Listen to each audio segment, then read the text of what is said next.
A partir de este momento iniciamos la grabación de la sesión en Google Meet. El uso de este video será única y exclusivamente para fines académicos. Ninguna persona puede usar las imágenes, audio o información que aquí se comparte con fines ajenos a la clase. Los derechos de autor son propiedad de Rogelio Aarón Zamorano González, del Centro de Estudios Avanzados y de Nuevo Liderazgo Nacional con Aarón Zamorano AC. Para garantizar la protección de datos personales, queda estrictamente prohibido promover la creación de canales de comunicación distintos a los oficiales, así como solicitar o proporcionar cualquier información personal o datos considerados como sensibles por las leyes mexicanas vigentes, por cualquiera de los participantes de esta sesión en vivo, aceptando eximir de cualquier responsabilidad legal a la institución educativa y sus directivos en caso de falta a esta disposición por parte de alumnos o personal docente. Vamos a ver entonces las hormonas hipocisarias. Entonces, vamos a ver otra hormona que también tenemos, es la hipófisis posterior, que ya les había mencionado, o neurohipófisis. Esta, como les había mencionado, no va a producir, sino va a ser la que se encargue de almacenar hormonas. Esto va a ser diferente a las otras que vimos, que van a ser las que se encarguen de producir o inhibir. En este caso, no. Esto lo único que va a ser almacenar esas hormonas antidiuréticas y oxitocina, que se van a producir en el hipotálamo.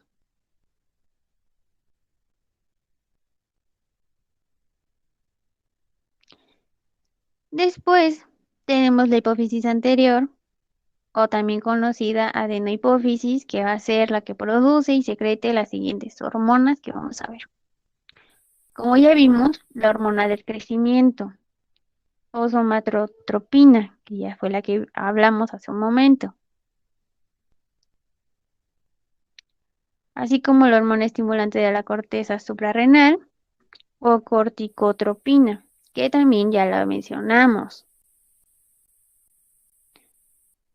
La hormona estimulante de la tiroides, la hormona luteinizante, la hormona estimulante del folículo y la prolactina, que ya todas esas ya las vimos, ya las mencionamos en el cuadro anterior, ya las explicamos.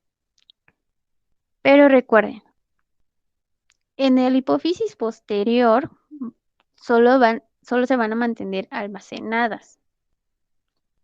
Y en el anterior, esas sí va a ser las que se producen y secreten las hormonas.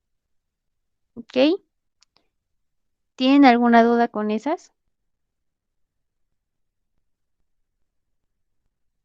No, profesor. Ok. Vamos entonces con la glándula tiroide. Bueno, esta glándula va a estar encontrada en el cuello, de manera específica, por debajo de la laringe, sobre la tráquea. Recuerden, ya vimos esa parte donde están ubicadas. Y va a estar formada por dos lóbulos, el izquierdo y el lóbulo derecho. Y en esta se van a producir dos hormonas principales que en conjunto van a recibir el nombre de hormonas tiroideas. Recuerden, la glándula tiroide, ¿dónde va a estar ubicada? Por debajo de la laringe y sobre la tráquea. ¿Ok? Ahí ya estamos viendo su anatomía topográfica. ¿Ok? Ya saben dónde va a estar encontrada esta glándula. Ahora vamos a ver su composición. Recuerden, va a ser por dos lóbulos, el izquierdo y el derecho. Esta glándula tiroides va a subdividirse en dos hormonas principales. que en conjunto van a tener el nombre de hormonas tiroides o tiroideas. Recuerden, dependiendo del autor, pero básicamente es lo mismo. Ok, entonces la primera, con un nombre muy raro, se llama trillodotironina, también conocida como T3. ¿Por qué creen que tenga ese nombre? Les voy a dar una pista. Tiene relación con la columna vertebral. Entonces, ¿dónde creen que esté ubicada? En la vértebra 3. Exacto, va a estar ubicada o vamos a encontrar esta hormona o glándula en la torácica 3 de la columna vertebral. Por eso es que les decía que era importante que ustedes se sepan los nombres de los huesos. Como les menciono, ese sistema no viene en su temario, porque pues realmente tendríamos que pasar todo un semestre o más para entender los huesos, pero con que ustedes se sepan los nombres, tienen como ya la idea de dónde se van a encontrar estas hormonas. Y la columna ya la vimos en el sistema nervioso. Entonces recuerden, cuando vean un T3 es porque está relacionada con la torácica 3. Entonces, la otra hormona que se produce se llama tiroxina. Entonces, ¿en cuál creen que esté? En la vértebra 4. Efectivamente, recuerden, torácica 4, porque la vértebra se subdivide, ¿no? Tenemos las vértebras cervicales, torácicas, lumbares, pero va a ser en la torácica, ¿ok? Y bueno, entonces la acción de estas hormonas tiroideas va a consistir en aumentar el índice de metabólico basal. Por lo tanto, ¿qué es lo que va a pasar? Se va a elevar el consumo de oxígeno por las células para formar ATP e incrementar a su vez el metabolismo celular, hidratos de carbono, lípidos y proteínas. En esta parte estamos viendo ya entonces que se está relacionando con la célula, que ya vimos también. ¿Recuerdan eh, qué parte de la célula iba a ser el encargado de suministrar los lípidos y cuáles iban a ser las proteínas?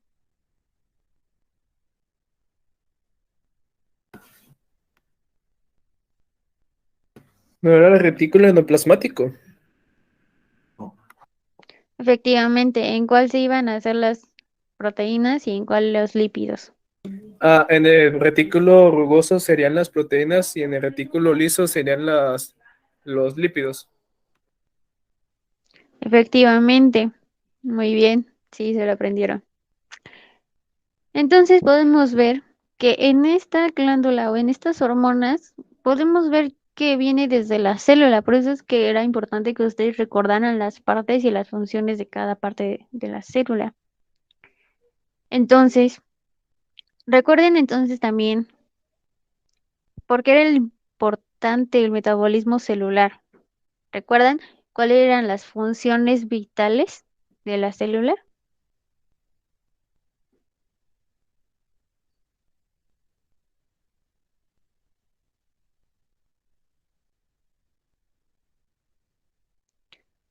Bueno,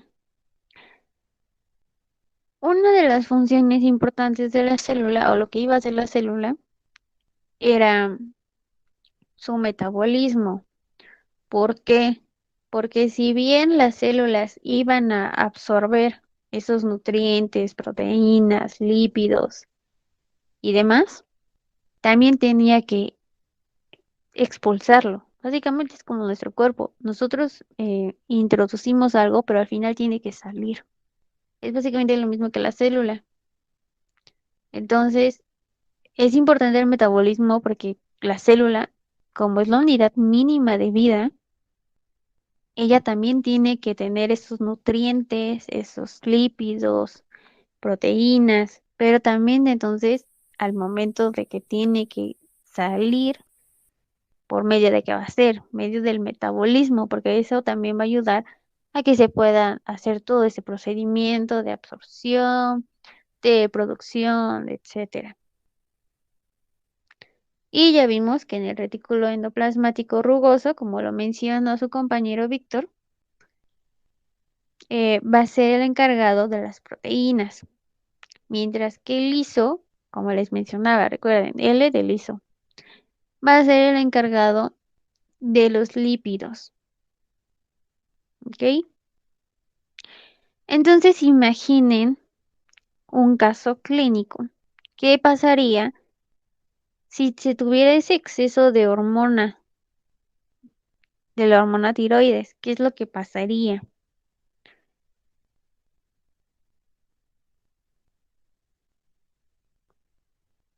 Pues obviamente que va a conducir a un hipertiroidismo, Desequilibrio el hormonal. cual,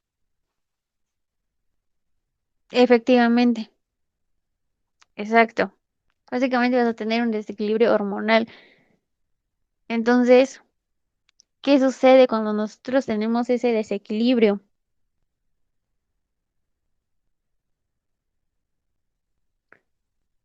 Pues vamos a presentar ansiedad. ¿Y qué es lo que va a producir eso? Que estemos bajando o subiendo de peso, pero en exceso.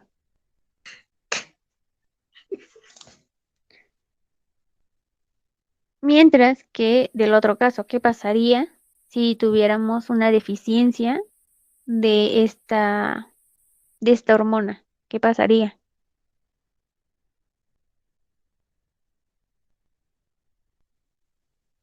Cambia su humor. Sí, también, porque se va a presentar ese cansancio. O problemas Entonces, en la no sé, menstruación. ujú, al sentirnos cansados vamos a empezar a tener problemas de que nos enojemos, de que ya no podamos estar como tanto tiempo en un mismo lugar. Y también vamos a tener la presencia de un aumento de peso. ¿Por qué? Porque vamos a comer y al tener como tan baja energía no nos vamos a querer parar, no vamos a hacer diferentes actividades que gracias a eso es como quemamos calorías y gastamos energía. Entonces imagínense, nosotros comemos, ¿no?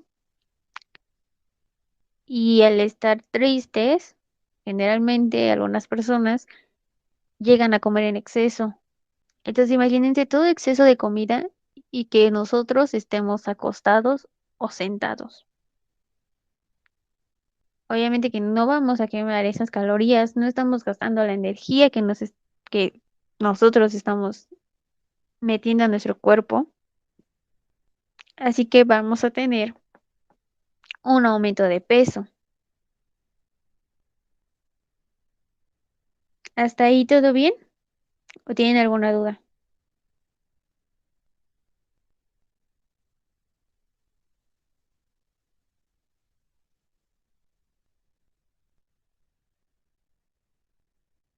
Todo bien, profesora.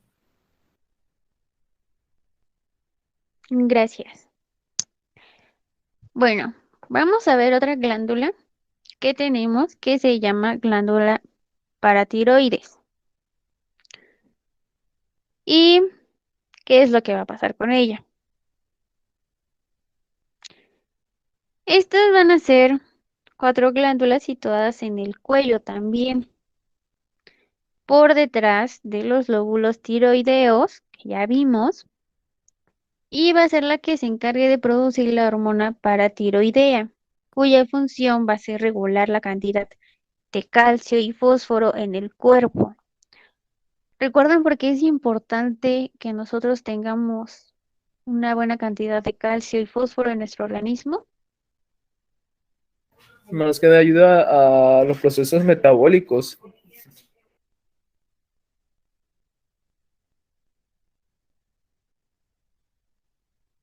Ok, ¿en qué más? Para tener huesos sanos.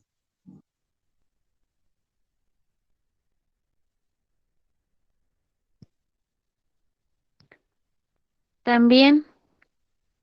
Entonces, bueno, recuerden que el calcio básicamente está en todo nuestro cuerpo, de hecho. De hecho, está en cantidades en nuestra sangre, también lo vamos a encontrar. Es importante estos dos elementos, que de hecho vamos a ver que son elementos en la tabla periódica,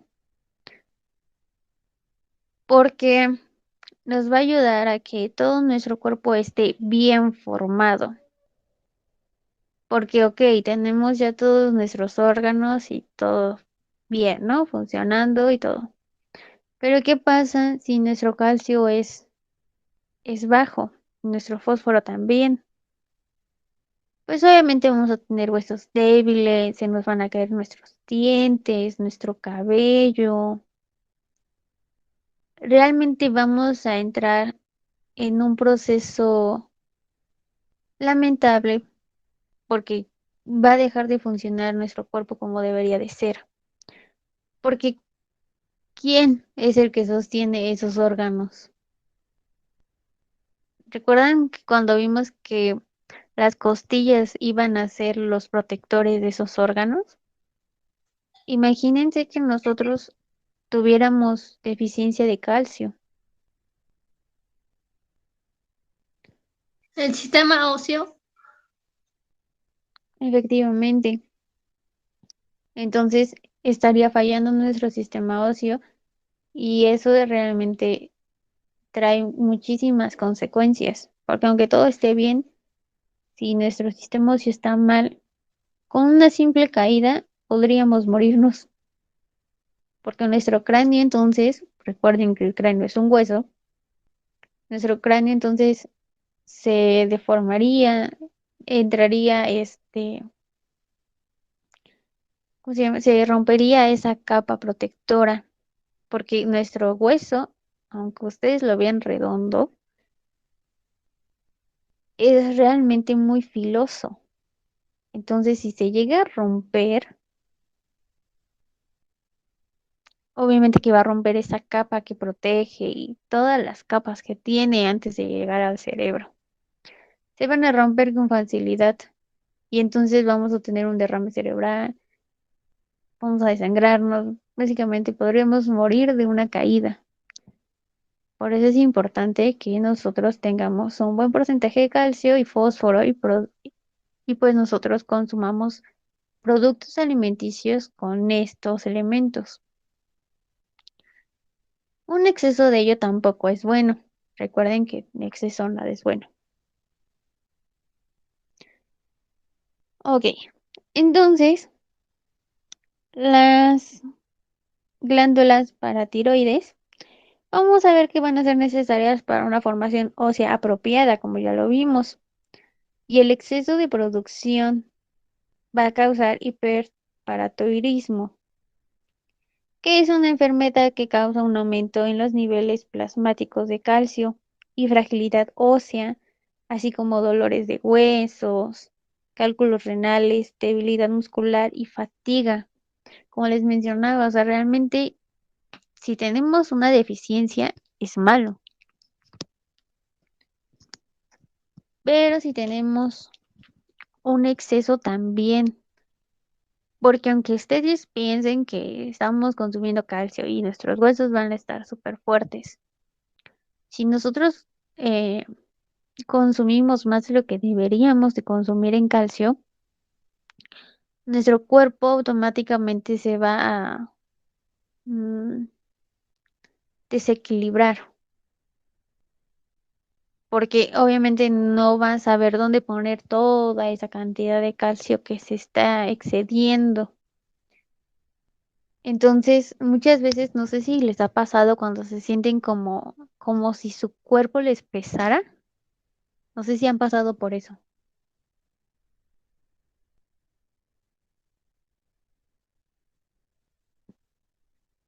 Bueno, es un ejemplo de qué es lo que pasa cuando se tenga ese exceso. Nuestro cuerpo nos empieza a pesar. ¿Por qué? Porque son nuestros huesos, o sea, nuestro cuerpo no nos aguanta básicamente. Entonces, eso es lo que pasa con el aumento. Y pues obviamente que al tener esos problemas óseos también vamos a tener una debilidad muscular, porque como sabemos, los músculos van a ser los que protegen y cubran a los huesos. La organización es así. Están los órganos, los cuales son protegidos por los huesos. Obviamente no todos los huesos protegen órganos, solo la parte del tórax y del cráneo. Pero bueno, entonces son los órganos, sistemas, como quieran verlo, los huesos que van a proteger y dar sostén a nuestro cuerpo. Pero obviamente no se unen solos. Entonces, ¿qué necesitamos? Los músculos. Los músculos van a ser encargados de proteger a los huesos y de darle ese sostén, esa unión a nuestros huesos. Así que, ah, si ven o han visto alguna imagen donde eh, ponen en películas que no necesita básicamente nada que una los huesos para que se mantengan, se sostengan, está mal. Porque obviamente necesitas algo que los sostenga, o sea, los huesos no se sostienen por sí solos, ni mucho menos se unen más que el cráneo. El cráneo es el único que se va a unir por sí solo, pero no toda la parte, porque la mandíbula no. Entonces, al que nosotros, y obviamente que entre esos dos, entre el hueso y el músculo, vamos a encontrar todos los nervios que tenemos. Por eso es que si nosotros tenemos problemas en nuestros huesos, muchas veces los sentimos porque tenemos nervios en todo nuestro cuerpo, en nuestros huesos también. Entonces, nuestro cuerpo está produciendo un exceso de calcio, está mandando señales de que te sientes pesado, te está dando dolores en los huesos. Entonces, automáticamente nuestros músculos eh, van a sentir como todo este cambio morfológico que tenemos. Entonces, es cuando no logramos a lo mejor movernos bien, eh, nos tropezamos, cosas así. O que te tocan y a lo mejor no te duele. A veces sí les ha pasado que a lo mejor te duele, no sé, ah, el brazo, supongamos. Pero te tocas o te tocan y esa parte del brazo y no te duele, pero tú sientes un dolor por dentro, es porque están los nervios con los huesos chocando. Por eso es que muchas veces, de hecho, hay problemas con la columna, en si chocan los nervios con la columna. Hay una parte que se llama discos, que es como esa parte que divide entre los nervios y cada vértebra. Entonces, si se rompe, si se desacomoda, porque llega a pasar cuando una persona se cae, empieza a tener esos dolores y es cuando te tienen que operar porque digamos que chocan los nervios con el hueso directo. Entonces, al tener esa fricción, causa dolores. Por eso es que es la importancia de tener el calcio equilibrado y el fósforo también, no un exceso y tampoco una deficiencia de ello. Y bueno, como lo vimos, el calcio también, como les mencioné, también va a estar situado en la sangre. Entonces, imagínense qué problemas podría causar también un nivel bajo de calcio en la sangre. Obviamente que provocaría un ritmo cardíaco irregular. ¿Y esto qué podría producir? Podría producir, número uno, eh, coágulos de sangre, puede producir un paro cardíaco, que se desmaye una persona, entre muchas otras cosas. Así también como espasmos musculares, el hormigueo en las manos y los pies, dificultad para respirar, entre muchas otras cosas. Entonces, ¿hasta aquí tienen alguna duda? Porque ya vimos 4 glándulas. ¿Tienen alguna duda de ellas? Ya nada más nos faltarían 2. Gracias. Muy bien. Vamos a ir entonces con nuestra penúltima glándula. Las glándulas suprarrenales. Como ya lo mencionó su compañera, si no mal recuerdo fue Esther, estas van a ser 2 estructuras que van a estar situadas sobre cada uno de los riñones que tenemos. Recuerden que tenemos 2. Profa, Y van a estar formadas, ¿sí? me llamo Andy. Es que estoy utilizando el Ah, teléfono de mi mamá. perdón, es su compañera Andy. Gracias. Sí, Bueno, como profa. mencionaba su compañera Andy, efectivamente, estas glándulas suprarrenales, como su nombre lo dice, van a ser glándulas que produzcan hormonas que van a estar ubicadas en los riñones. Entonces, obviamente que la deficiencia o no va a estar reflejada en esta parte. Pero también están formadas por una médula suprarrenal en el centro y la corteza suprarrenal en la periferia. Esta médula, ¿qué es lo que va a realizar? Va a secretar adrenalina, la cual acelera el ritmo cardíaco, dilata las vías respiratorias, así como el aumento del flujo de la sangre en los músculos y la respuesta de estrés o ejercicio físico.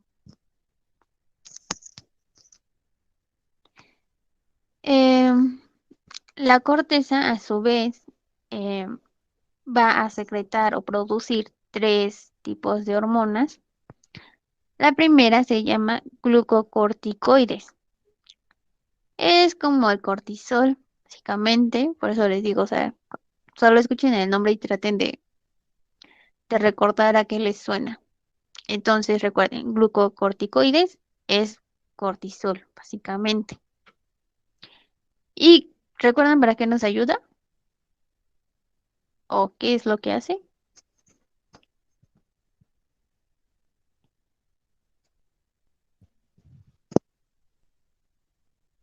¿No lo recuerdan?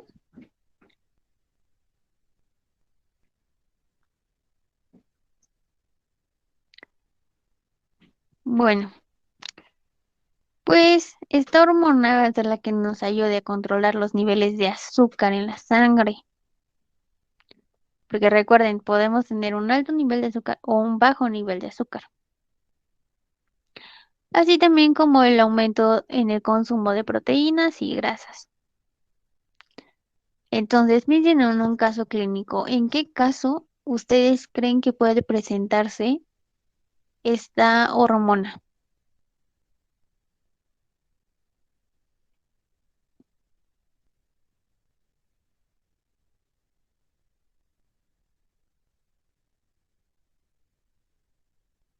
¿Alguno tiene algún ejemplo? ¿Algo que se les ocurra?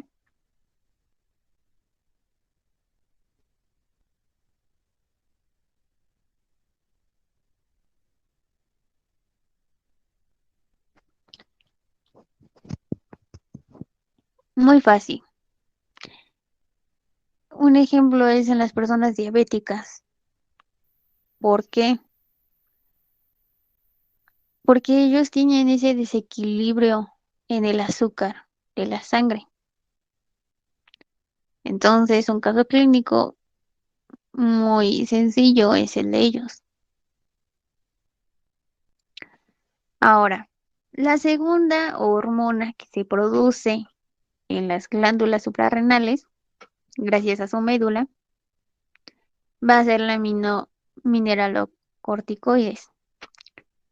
Es básicamente como la aldosterona, que es la que controla el volumen de sangre y ayuda a regular la presión arterial al actuar sobre los riñones para tener sal y agua. ¿Saben cuántos litros de sangre tiene el cuerpo? 4.5. Efectivamente. En realidad, eh, digamos que el promedio o el rango está de 5 litros a 3 litros de sangre. Es como la cantidad que podríamos presentar. Por eso es que nos podemos desangrar tan rápido, porque realmente no tenemos muchos litros de sangre en nuestro cuerpo. Obviamente que los litros pues, van a depender, ¿no?, de nuestra estatura y demás, pero un rango es de 5 a 3 litros de sangre. Como les menciono, esto va a depender del autor del que ustedes se guíen. Entonces, cuando les pregunten, pues tengan como ese rango, ¿no? Que algunos van a manejar el rango de 3 litros y algunos les va a manejar 4 o incluso 5 litros. Maestra, ¿nos puede explicar qué era la mineralocorticoides? Sí, como les mencionaba, recuerden que la mineralocorticoides es una hormona. Estas son hormonas. Es una hormona que es producida por la glándula suprarrenal gracias a su corteza. ¿Esto qué es lo que va a hacer? Va a controlar el volumen de la sangre. Por eso es que les preguntaba si sabían cuánta sangre tenemos. Y va a ayudar a regular la presión arterial al actuar sobre los riñones para retener sal y agua en los mismos.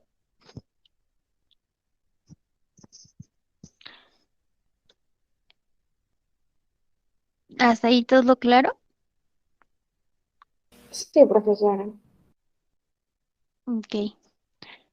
Entonces, bueno, en esta hormona, los casos clínicos en los que se pueden presentar, como les mencionaba,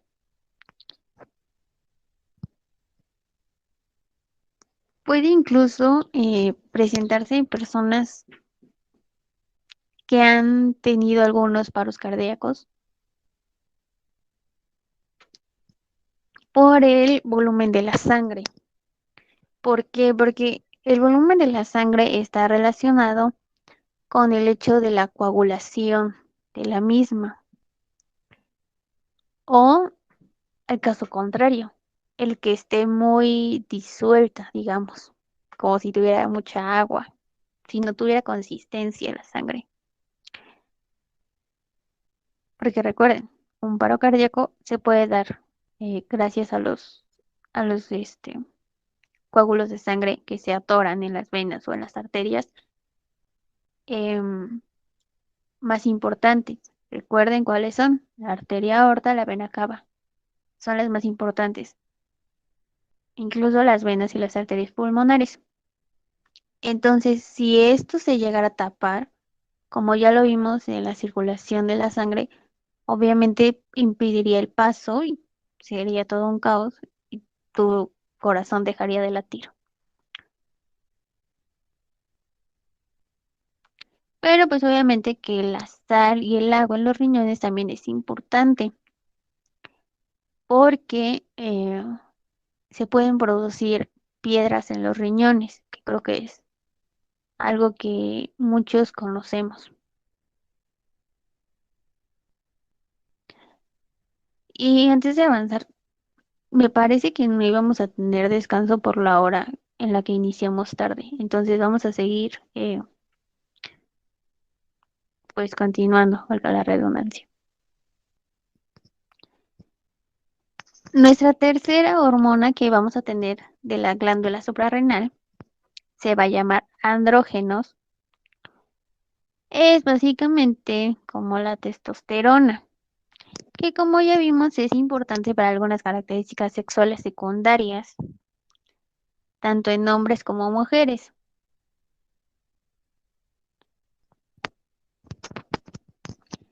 Y hay dos trastornos importantes causados por problemas en la corteza suprarrenal, como el síndrome de Cushing, no sé si lo han escuchado, pero se da por el exceso de cortisol, que ya vimos que es la primera hormona.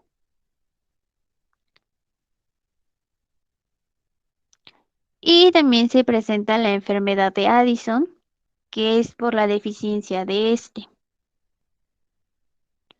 Así que estos igual son dos ejemplos que ustedes pueden ver en algún momento, ya sea en sus clases, bueno, sus clases futuras, o ya en algunos años cuando ustedes estén realizando actividades más profesionales. Vamos con nuestra última glándula. Nuestra última glándula se llama glándula pineal, el cual se va a encontrar en el techo del diencéfalo, que ya vimos dónde está anatómicamente cuando vimos el sistema nervioso, por encima de los colículos superiores y posterior al tercer ventrículo, que también ya vimos. ¿Cuál es su función? Su función principal se resume en sintetizar la melatonina. Esta hormona va a ser la que estimule Esta hormona va a ser estimulada por la oscuridad e inhibida por la luz. Va a participar en el mantenimiento y ajuste del reloj biológico del organismo. Y esto también va a afectar a la modulación de los patrones del sueño. Esta glándula pineal vamos a ver que se calcifica normalmente en personas adultas, de hecho. Em, un ejemplo de casos en esta glándula o cuando se activa esta glándula em, va a ser en ese reloj biológico que nosotros tenemos. Cuando te dice tu organismo de ya tengo hambre, ¿no? Ya pasaron tus 3, 4 horas, tenemos que comer. O también incluso cuando te dice de ya es noche, ¿no? Tenemos que dormir. Porque sabemos que tenemos que dormirnos, ¿no? O sea, gracias a nuestro reloj biológico que tenemos en nuestro propio cuerpo. ¿Y por qué creen que esta glándula se calcifica en personas adultas y no en niños? ¿Por qué creen que sea?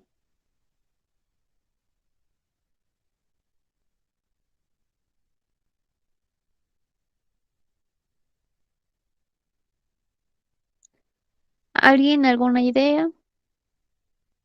Porque se va deteriorando o algo así. Porque un Efectivamente, adulto necesita menos tiempo de sueño por lo regular, que es porque ya se supone que ya terminaron su etapa de crecimiento y de desarrollo. así es. ¿Alguien También más alzó la mano?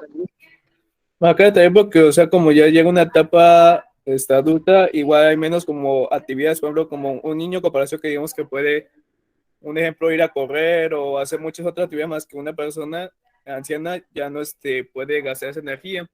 Y entonces creo que como no sabe cómo tal vez gastarla, por eso llega lo que es el insomnio, por la misma energía que tiene que no sabe cómo gastarla.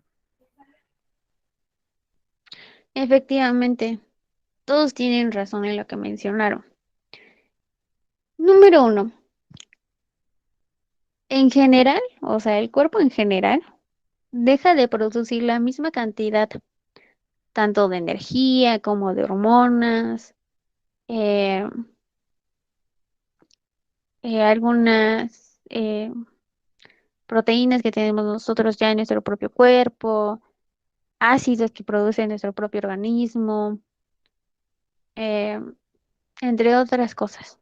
O sea, realmente nuestro cuerpo, cuando somos niños, funciona de manera excelente, o sea, porque básicamente es como si estuviera nuevo, ¿no?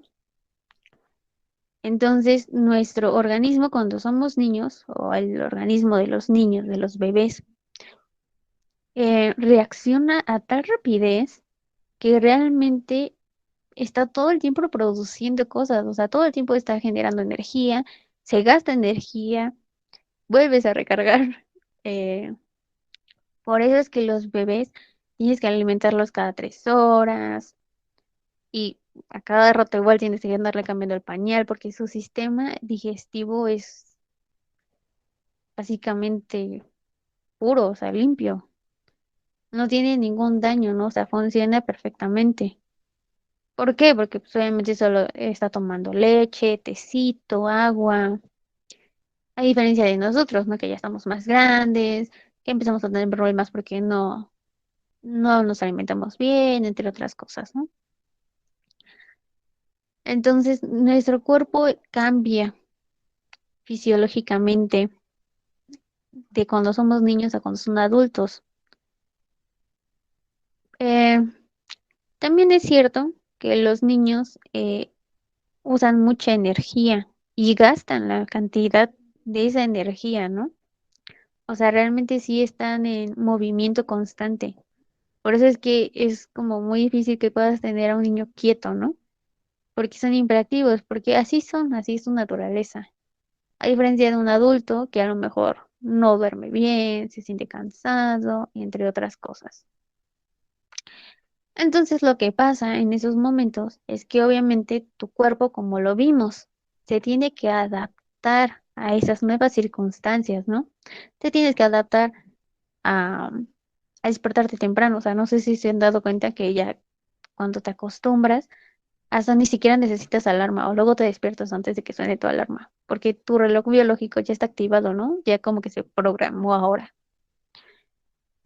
Entonces, es cuando nuestro cuerpo entra en adaptación. Entonces, empieza a tener deficiencias, ¿no? Pues ya no produce la misma cantidad de colágeno, de ácido hialurónico que produce nuestro cuerpo, de hecho. Em, no se tiene ese mismo sistema digestivo que los niños, porque de hecho hay adultos o incluso adolescentes que empiezan a tener problemas con el hecho de ir al baño, porque no pueden, ¿no?